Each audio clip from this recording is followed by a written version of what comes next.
As synonymous with America's pastime as Take Me Out to the Ball Game or Who's on First, Casey at the Bat has, since it was published first in the San Francisco Examiner 1888, has become part of America's folklore. So much so that back in 1996, when the American postal system issued commemorative stamps honouring American folk heroes, Casey was right up there alongside of Paul Bunyan and John Henry. Now, I knew I had come to a foreign country when I arrived in Canada in 1968, but I hadn't realised that they spoke a foreign language until I tuned in to baseball on the radio. Bottom of the ninth, and facing the heart of the order, a combined over tonight, trotting in from the bullpen, sporting a jaunty 1.62 ERA, comes the A's closer, Rolly Fingers, with 100+ strikeouts on the season, clinging to a one-run lead courtesy of a clutch single by Jesus Alou, bringing in the pinch runner from second back in the 7th inning, and now looking to put a lid on sluggers Rostrzemski and Fisk here in the shadow of the Green Monster. Huh? Growing up in Ireland, my sporting heroes had names like Shamie Clear or Sean Clohessy or Eddie Kerr. So who were these Fisk and Fingers people, trotting jauntily, clinging, clutching and slugging it out with green monsters? But I was attracted to the poem Casey at the Bat when I realised that of the 5 named players of the Mudville Nine, all 5 had Irish names: Cooney, Barrows, Flynn, Blake and Casey. And I wondered why, and I discovered that the author, Ernest Thayer, growing up in Massachusetts back in the 1870s, was a bit pissed off at the influx of famine Irish who were taking over in his cherished turf. So he wrote a nasty article in the school newspaper. Next morning, the leader of the Irish gang confronted him, and his name was Daniel Casey.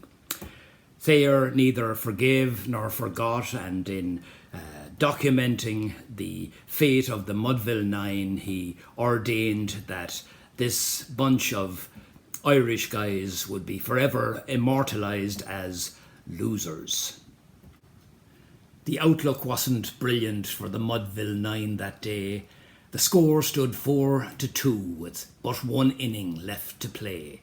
And then, when Cooney died at first and Barrows did the same, a sickly silence fell upon the patrons of the game. A straggling few got up to go in deep despair. The rest clung to that hope that springs eternal in the human breast. They thought if only Casey got a whack at that, they'd put up even money now with Casey at the bat. But Flynn preceded Casey, as did also Jimmy Blake, and the former was a Lulu and the latter was a cake. So upon that stricken multitude grim melancholy sat. There seemed but little chance of Casey getting to the bat. But then Flynn let drive a single to the wonderment of all, and Blake, the much despised, tore the cover off the ball. And when the dust had settled and men saw what had occurred, there was Jimmy safe at second, and Flynn a hugging third. And from 5,000 throats or more there rose a lusty yell. It rumbled in the valley, it rattled in the dell, it knocked against the mountain and recoiled against the flat, for Casey, mighty Casey, was advancing to the bat.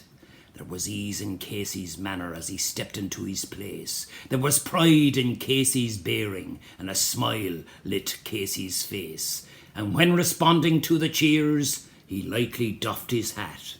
No stranger in the crowd could doubt it was Casey at the bat. 10,000 eyes were on him when he rubbed his hands with dirt. 5,000 tongues applauded when he wiped him on his shirt. And while the writhing pitcher ground the ball into his hip, defiance flashed in Casey's eye, a smile curled Casey's lip. And now the leather-covered sphere comes hurtling through the air, and Casey stood a-watching it in haughty grandeur there. Close by the sturdy batsman, the ball unheeded sped. The "That ain't my style," said Casey. "Strike one," the umpire said. From the bleachers black with people there rose a mighty roar like the beating of some storm waves on a far and distant shore. "Kill him! Kill the umpire!" shouted someone from the stand, and they likely would have killed him had not Casey raised his hand. With a smile of Christian charity, brave Casey's visage shone. He quelled the rising tumult. He bid the game go on. He signalled to the pitcher, and again the spheroid flew, and again Casey ignored it, and the umpire said, "Strike two." "Fraud!" yelled the maddened thousands, and echo answered fraud. But one stern look from Casey, and the audience was awed. They saw his face grow stern and cold. They saw his muscles strain, and they knew that Casey wouldn't let that ball go by again. The smile is gone from Casey's lip. He's clenched his teeth in hate. He pounds with cruel violence his bat upon the plate. And now the pitcher holds the ball, and now he lets it go, and now the air is shattered by the force of Casey's blow. Somewhere in this favoured land, the sun is shining bright, the band is playing somewhere, and somewhere hearts are light, and somewhere men are laughing and little children shout. But there is no joy in Mudville. Mighty Casey has struck out. And now, for you baseball aficionados, how to explain the fact that Casey was batting behind Flynn and Blake, the former being a Lulu and the latter being a cake? Surely the logical position for your slugger is to hit behind two good hitters so that he can drive in runs. Now, here the story gets complicated. Ernest Thayer submitted the poem to the San Francisco newspaper in 1877 as a recording. Yeah, turns out he was a personal friend of Alexander Graham Bell, who loaned him a rudimentary recording device. But the publisher of the San Francisco newspaper edited out 18 lines that told how Casey was in cahoots with a criminal element from Reno and was deliberately throwing games. Say it ain't so, Joe.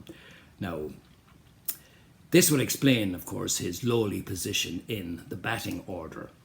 The editorial decision is explained by the fact that baseball is America's sacred sport, and the ardent belief of the owner-publisher of the San Francisco newspaper didn't wish the game to be brought into disrepute, and therefore edited out the 18 lines.